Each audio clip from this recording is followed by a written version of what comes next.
Hey, good day to you. This is Todd. I am a regular dude walking in the Word. Hey, today I'm starting a little short series on Christmas. So we're starting this on Sunday and through Christmas week. It won't go the whole week, but it's really entitled Preparing for Christmas. And it's looking at John the Baptist coming. And John the Baptist was the forerunner. He was preparing the way for Jesus. This is all taken from Luke chapter 1. And so I'm going to spend a few episodes through Christmas talking about Luke chapter 1. And then maybe on Wednesday of Christmas, we can focus on Luke chapter 2. Okay? But Luke chapter 1, it talks about the birth of John the Baptist, but it also is dealing with the preparations for Jesus' birth too. Okay, really, Jesus' birth takes place in Luke chapter 2, but I wanted to focus here, and I'm just going to be focusing really on the passages we read here on the dealing with John the Baptist coming. Okay, I want you to see from this whole thing that of all the preparation, all the great things God had done just to, so John the Baptist was born. All that was done.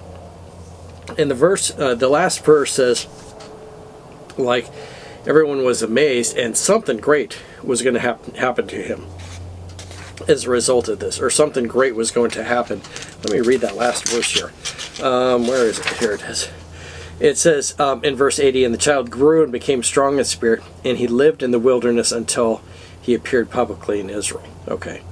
I'm sorry. This is verse 66 is where it should be. "Everyone who heard about John the Baptist was wondering about and asking, 'What then is this child going to be? For the Lord's hand was with him.'" Okay.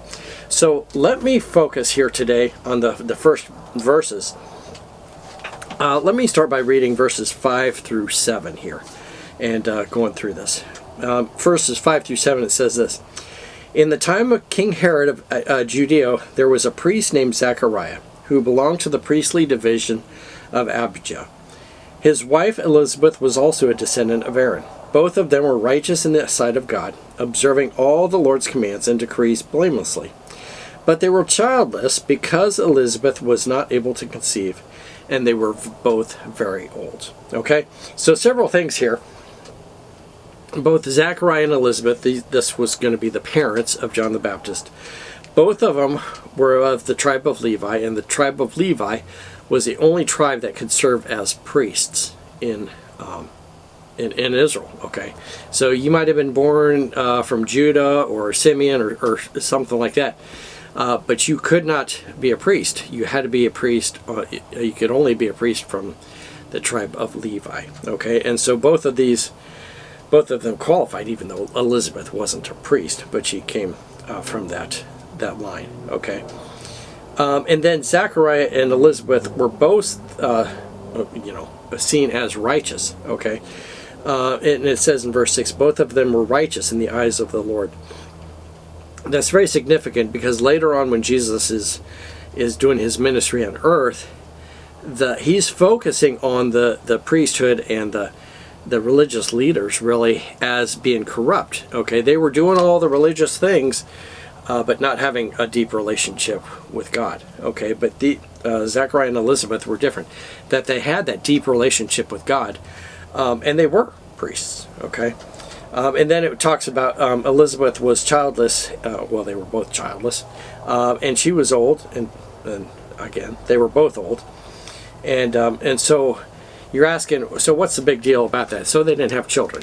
Well, back in that day, it was a huge deal because if you didn't have children, you were looked at as like one who had sin in your life, and because of that, God did not allow you to have children. Okay, so people would look at you and like, "Oh, why don't you have children?"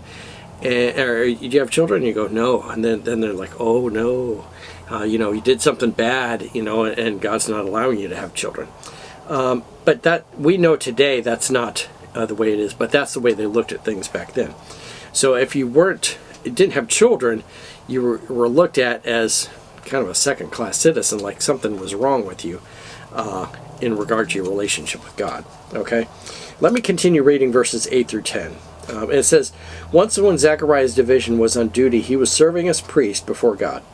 And he was chosen by lot, according to the custom of the priesthood, to go into the temple of the Lord and burn incense.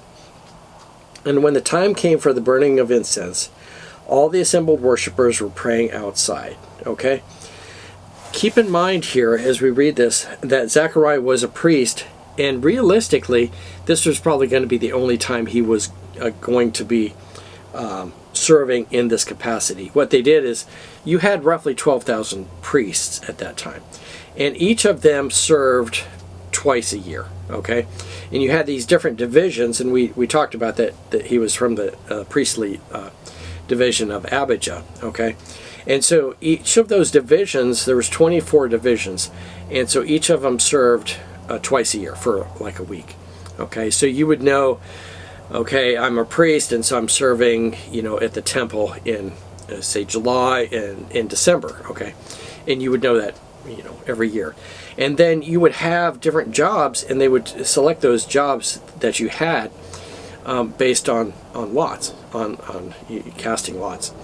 And so this job, in the ratio of 12,000 to 1, most likely you were only going to get it once in your lifetime, if you got that, to serve in the holy place there with burning incense. And that's what he did. And so he was privileged. This was a real privilege for him to be serving in the holy place like this.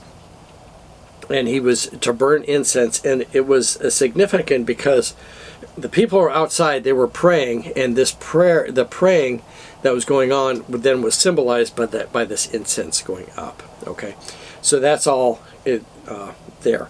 So I wanted to continue. I'll stop there for today, but I wanted you to see all this preparation that's happening. And this, we're not even talking about Jesus yet, okay? But all this preparation is happening for the coming of the Messiah, okay? And my question to us is, during this whole series, is all this preparation was being done for the Messiah to come. And what are we doing to prepare for Christmas? You can be putting up lights and getting gifts and preparing food and all that stuff, which is good, necessary. But if our heart is not turned to God, then we're kind of wasting our time, okay? The focus on Christmas should be turning our hearts towards God. And that was the focus here. That was the purpose of John the Baptist. He was to bring the people back so their hearts would be towards God, okay? So evaluate yourself today. And I'll ask you to do that in each and every episode that we do here as we prepare for Christmas. All right. Hey, thanks for watching. I am a regular dude walking in the Word, and I look forward to seeing you tomorrow as we continue our journey looking at Christmas. Lord's blessing. I'll see you then.